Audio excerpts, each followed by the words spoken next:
Movie के start में हमें एक फार्म हाउस को दिखाया जाता है जहां पर रात का वक्त था और एक चमकती हुई रोशनी उस फार्म हाउस में दिखाई देती है। ये चमकती हुई रोशनी कोई और नहीं बल्कि एक मैजिकल क्रिएचर था।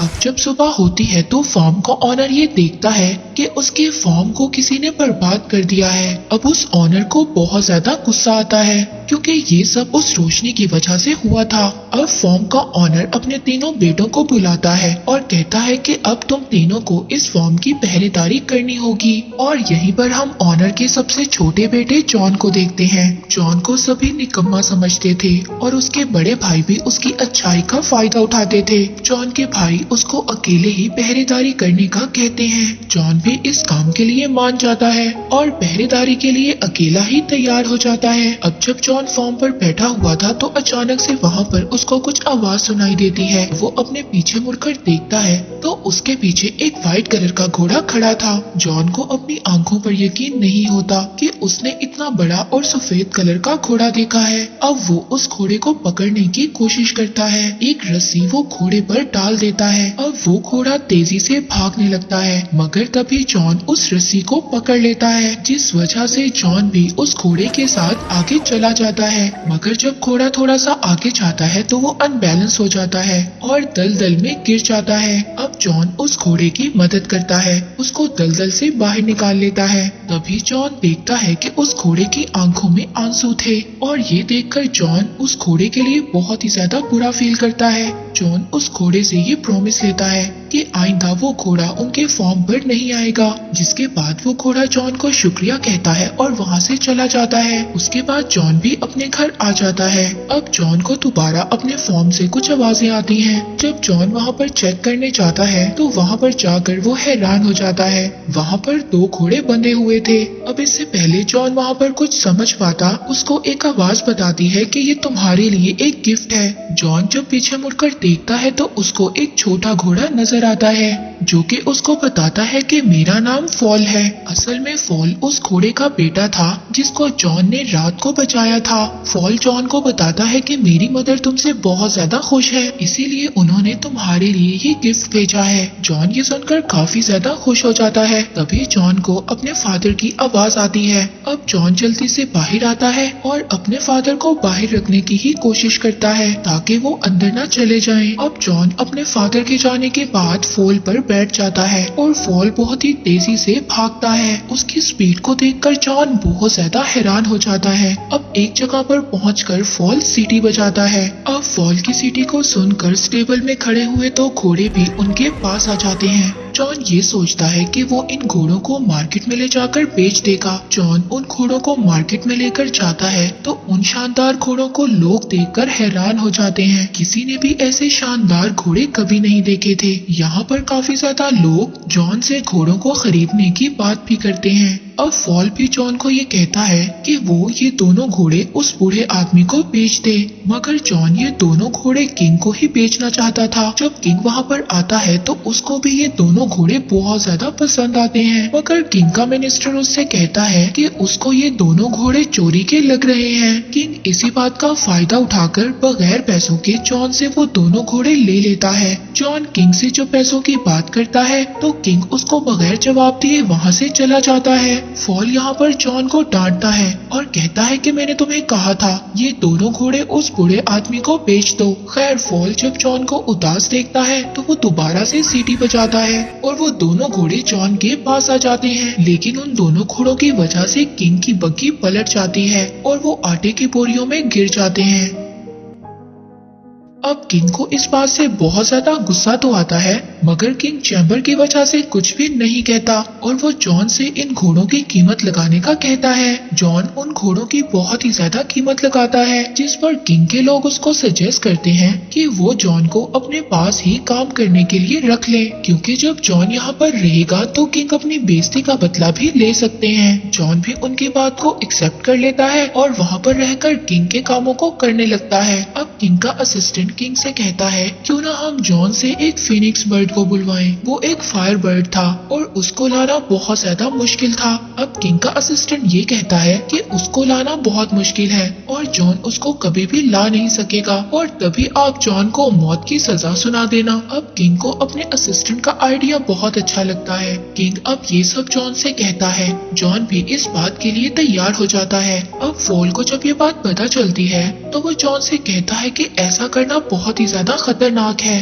क्योंकि जिसने भी ऐसा किया है और जो भी उस बर्ड की तलाश में गया है कभी भी वापस नहीं आया। मगर जॉन ने ये चैलेंज एक्सेप्ट कर लिया था, इसलिए वो पीछे नहीं हट रहा था। अब फॉल को भी जॉन की मदद करना थी, इसीलिए अब वो जॉन को एक जंगल में ले जाता है जहाँ पर वो उसको एक ड्रीम नट दिखाता है। वो जॉन को बताता है कि ये फायर बर्ड के स्पेशल नट्स हैं और वो इनको बहुत ज्यादा पसंद करता है। मगर ये नट्स ऐसे हैं जैसे ही वो फायर बर्ड इनको खाएगा वो गहरी नींद में सो जाएगा, जिसके बाद हम उसको आसानी से पकड़ लेंगे। जिसके बाद अब ये दोनों उस जगह पर पहुंच जाते हैं जहाँ पर फायर बर्ड रहता था। फॉल उसको ये भी बताता है कि फायर बर्ड जमीन के नीचे रहता है। अब वो उस जगह पर कुछ नट्स को फेंक देते हैं और उस फायर बर्ड के बाहर आने का वेट करते हैं। अब जैसे ही वो फायर बर्ड नट्स की खुशबू सूंघता है तो वो जमीन से बाहर आ जाता है। अब वो फायर बर्ड मजे से उन नट्स को खा लेता है, जिसके बाद वो बेहोश हो जाता है। अब जैसे ही जॉन उस फायर बर्ड को पकड़ने जाता है तो वो दोबारा से जिंदा हो जाता है। अब वो फायर बर्ड जॉन के पीछे पड़ जाता है। वो उनको पकड़ने के लिए जॉन और फॉल के पीछे भागता है, जिसकी वजह से पूरे आइलैंड पर आग लग जाती है। उस फायर बर्ड ने जॉन और फॉल को पकड़ लिया था, जिसके बाद जॉन अपने पास आखिरी नट पड़ा हुआ उसकी तरफ फेंक देता है। जैसे ही वो फायर बर्ड उस नट को खाता है वो बेहोश हो जाता है। अगली सुबह जब वो जागता है तो उसको पता चलता है कि उन लोगों ने उसको चेन में कैद कर लिया था। जब जॉन उस फायर बर्ड की तरफ देखता है तो वो ये देखता है कि उसकी आंखों में आंसू थे। ये देखकर जॉन को बहुत ज्यादा बुरा फील होता है, जिसकी वजह से वो उस फायर बर्ड को आजाद कर देता है। जैसे ही वो फायर बर्ड आजाद होता है वो अपने पंख फैलाकर वहाँ से उड़ जाता है और जाते हुए वो अपना एक पंख जॉन को दे देता है और वो पंख हीट की वजह से ग्लो कर रहा था। फॉल जॉन को कहता है कि किंग अब तुम्हें नहीं छोड़ेगा, मगर जॉन फॉल से कहता है कि शायद वो इस पंख से किंग को ये यकीन दिलवा दें कि उन्होंने फायर बर्ड को पकड़ा था। जब वापस जॉन किंग के पास जाता है तो किंग जॉन की किसी भी बात पर यकीन नहीं करता। अगले ही दिन जॉन को मौत की सजा के लिए लाया जाता है। जॉन वो पंख निकालकर सबको दिखाता है, मगर वो पंख अब ग्लो नहीं कर रहा था और किंग जॉन को मारने का कहता है। जब किंग जॉन को मौत की सजा देने लगता है तभी वहाँ पर फायर बर्ड आ जाता है, जिसको देखकर सभी लोग बहुत ज्यादा हैरान होते हैं और वहाँ पर इकट्ठे सभी लोगों को जॉन की बातों पर यकीन आ जाता है, जिसकी वजह से अब किंग को जॉन की सजा खत्म करनी पड़ती है और साथ ही जॉन को किंग प्रमोशन भी दे देता है। इस बात पर किंग और भी ज्यादा गुस्सा होता है। अब वो अपने मिनिस्टर को कुछ और प्लान सोचने का कहता है। बहुत ज्यादा सोचने के बाद किंग का मिनिस्टर उसको एक आइडिया देता है। वो कहता है कि क्यों ना हम इस बार जॉन को एक माउंटेन की प्रिंसेस को लाने भेजें।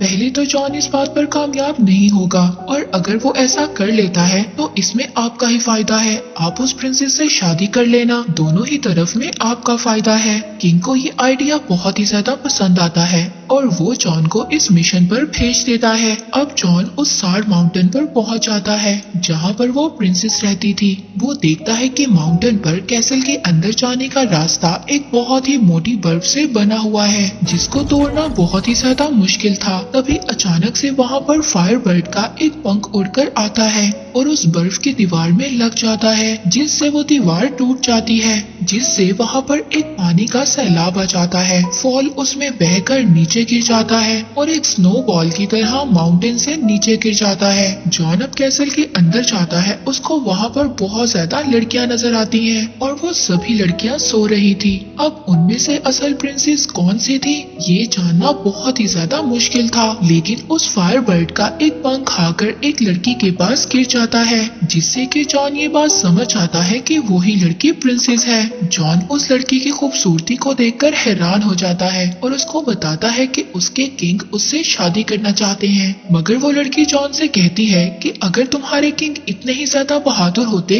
तो वो मुझे यहाँ पर खुद लेने आते। और वो ये कहकर वो प्रिंसेस पहाड़ से नीचे कूद जाती है। जॉन भी अपनी जान की परवाह नहीं करता और उस प्रिंसेस के पीछे कूद जाता है। अब फॉल उन दोनों को वहाँ पर बचा लेता है और दोनों को अपने ऊपर बिठाकर आराम से नीचे ले आता है। फॉल जॉन को देखकर ये समझ गया था कि जॉन प्रिंसेस को पसंद करने लगा है। फॉल उसको समझाता है कि अगर ये बात किंग को पता चल गई तो तुम्हारे लिए मुसीबत और भी ज्यादा बढ़ जाएगी। यहाँ पर प्रिंसेस भी सब बातें छुपकर सुन लेती है। प्रिंसेस को भी ये लगता था कि वो शायद जॉन को पसंद करने लग गई है। इसके बाद वो लोग किंग के पास वापस जाते हैं। वहाँ पर सभी लोग इतनी खूबसूरत प्रिंसेस को देखकर हैरान हो जाते हैं। अब किंग जब जॉन को जिंदा देखता है तो उसको गुस्सा तो आता है, मगर किंग के आदमी उसको समझाते हैं कि इसमें उसका ही फायदा है। अब वो लोग जॉन को प्रमोट भी कर देते हैं, मगर जॉन इन सबसे ज्यादा खुश नहीं था। उसको प्रिंसेस की फिक्र थी। अब वो छुपकर प्रिंसेस के पास जाता है। इससे पहले कि वो प्रिंसेस को कुछ बताए, किंग के लोग आकर प्रिंसेस को वहाँ से ले जाते हैं। अब किंग प्रिंसेस को शादी के लिए प्रपोज करता है, मगर प्रिंसेस उससे कहती है कि वो एक शर्त पर शादी करेगी कि अगर वो प्रिंसेस को वो रिंग ला कर दे जो उसकी दादी की थी। और वो रिंग एक समंदर में गिर गई थी और वो रिंग जब तक उसके पास नहीं आ जाती वो शादी नहीं कर सकती। अब प्रिंसेस की बात से किंग वहाँ पर परेशान हो जाता है, मगर तभी वहाँ पर जॉन आता है। जॉन को जब किंग देखता है तो ये काम भी जॉन को कह देता है। जॉन फॉल से उस किंग के बारे में बात करता है, मगर फॉल उसको कहता है कि उस रिंग के बारे में उसको कोई भी नॉलेज नहीं है। मगर फॉल इस बारे में अपनी मदर से बात करता है। वो उसको बताती है कि वो रिंग वेल के पेट में है, जो वेल उनको समंदर के बीच एक आइलैंड के पास मिलेगी। अब जॉन फॉल के साथ जाता है, मगर वहाँ पर कुछ बर्ड्स के टकराने से फॉल नीचे गिर जाता है और पता चलता है कि जॉन उस वेल तक पहुँच गया है। जॉन पानी के नीचे बड़ी बड़ी जंजीरों को देखता है और उन जंजीरों से बंधी हुई एक बहुत बड़ी वेल को देखता है। जब जॉन पानी से बाहर आता है तो फॉल उसको बताता है ये पूरा आइलैंड ही असल में वो वेल है जिसके बारे में फॉल की मदर ने उसको बताया था। जॉन वेल से पूछता है कि ऐसा उसके साथ किसने किया। वेल जॉन को बताती है कि उसने गलती से कुछ शिप्स को निगल लिया था, इसीलिए वहाँ पर बाकी सेलर्स ने उस वेल को यहाँ पर कैद कर दिया। मगर अब ये वेल अपनी गलती को सुधारना चाहती है। जॉन को उस वेल के लिए बहुत ज्यादा बुरा लगता है। अब जॉन को एक आइडिया आता है। वो ये सोचता है कि अगर वो इस वेल को ठीक दिलवा दे तो वो इसके अंदर से शिप्स को निकाल सकता है। और अपने प्लान के अकॉर्डिंग वो उस वेल की नाक में चले जाते हैं और उसकी नाक को टिकल करने लगते हैं। तभी उस वेल को एक बहुत बड़ी छींक आती है और वो सभी शिप्स उसके अंदर से बाहर आ जाती हैं। जिसके बाद ये वेल उस समंदर के अंदर दोबारा चली जाती है। उस वेल के जाने के बाद जॉन को वो रिंग याद आती है और जॉन उदास हो जाता है क्योंकि वेल अब जा चुकी थी। मगर तभी वहाँ पर एक क्रैब रिंग को लेकर आ जाता है और वो जॉन को बताता है कि ये वेल ने उसके लिए भेजी है, क्योंकि वो वेल दिल की बातों को जान लेता है। इसके बाद वो रिंग को लेकर प्रिंसेस के पास जाते हैं, जहाँ पर उनकी नजर उस फायर बर्ड पर भी जाती है जिसको किंग ने बिल्डिंग से बांध दिया था। जॉन प्रिंसेस को वो रिंग देता है, जिसे देखकर वो ये समझ जाती है कि जॉन उसके लिए कुछ भी कर सकता है। उधर दूसरी तरफ किंग का आदमी फॉल को दूरबीन से देख रहा था। उसको बोलता हुआ जब वो किंग का आदमी देखता है तो उसको ये लगता है कि फॉल एक डेविल है। वो सभी लोग वहाँ पर फॉल को पकड़ने जाते हैं और इसी दौरान किंग भी उठ जाता है। वो जब फॉल को प्रिंसेस के विंडो पर देखता है तो वो फॉल को शूट कर देता है और जॉन चाहकर भी फॉल को बचा नहीं पाता। इसके बाद किंग ये ऐलान करता है कि जॉन को प्रिंसेस के किडनैप करने के जुर्म में नौकरी से निकाला जाता है और कुछ ही दिनों में उसको मौत की सजा मिलेगी। तभी प्रिंसेस फॉल से मिलती है और उसको बताती है कि उसके एक आइडिया की वजह से जॉन और भी ज्यादा मुसीबत में फंस गया है। वो फॉल को बताती है कि उसने किंग को शादी से बचने के लिए 3 अलग अलग पॉट्स में नहाने के लिए कहा था, जहाँ पर पहले पॉट में उबलता हुआ पानी और दूसरे पॉट में बर्फ का पानी और तीसरे में उबलता हुआ दूध होगा। उसने किंग को बताया कि ऐसा करने से वो दोबारा से जवान हो जाएंगे, मगर किंग को ये सब ठीक नहीं लग रहा था। जिस पर किंग का आदमी उसको कहता है कि पहले वो इन सब चीजों को जॉन पर आजमा कर देखे। अब प्रिंसेस फॉल को इस बात से बचने का तरीका बताती है। अगर वो पहले पॉट में उसकी दादी की रिंग और दूसरे पॉट में उस फायर बर्ड का पंख और तीसरे में लाइफ और डेथ फ्लावर्स डाल दें तो जॉन की लाइफ बच सकती है। फॉल प्रिंसेस से उन फ्लावर्स के बारे में पूछता है, जिस पर प्रिंसेस फॉल को कहती है कि वो फ्लावर्स उसको दुनिया के आखिरी कोने में मिलेंगे।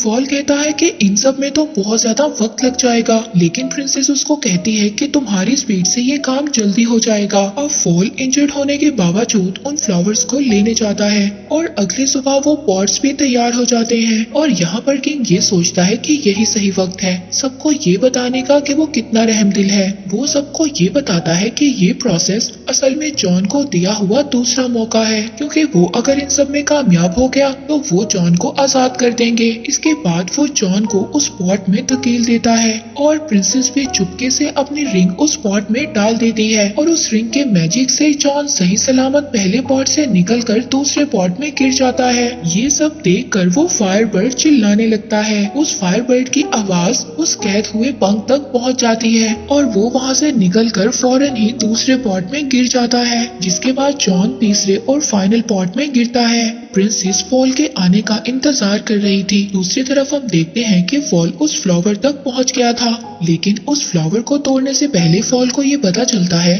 कि इस फ्लावर को जो भी तोड़ेगा उसकी डेथ हो जाएगी। लेकिन इस बात की परवाह किए बिना वो उस फूल को तोड़ लेता है। उधर बाकी सब लोगों को ये लग रहा था कि जॉन मर गया है और वो सभी लोग उदास होकर वहाँ से जाने लगते हैं, पर तभी वहाँ पर फॉल आ जाता है जो कि उस फ्लावर को उस पॉट में गिरा देता है और देखते ही देखते जॉन उस पॉट से एक प्रिंस की तरह बाहर आता है। अब ये देखकर किंग भी पहले पॉट में जंप लगाता है, मगर दोबारा से जवान होने की बजाय वो एक बबल में कैद होकर वहाँ से चला जाता है। सभी लोग इस बात को देखकर बहुत ज्यादा खुश होते हैं और वो अपना नया किंग जॉन को बना लेते हैं। जॉन और प्रिंसेस फॉल को ढूंढने जाते हैं। फॉल को ये लग रहा था कि अब वो मरने वाला है, मगर प्रिंसेस फॉल को बताती है कि वो फ्लावर सिर्फ उसका टेस्ट ले रहा था। मूवी के लास्ट सीन में हम जॉन और प्रिंसेस की शादी को देखते हैं और इसी के साथ ये मूवी यहीं पर एंड हो जाती है।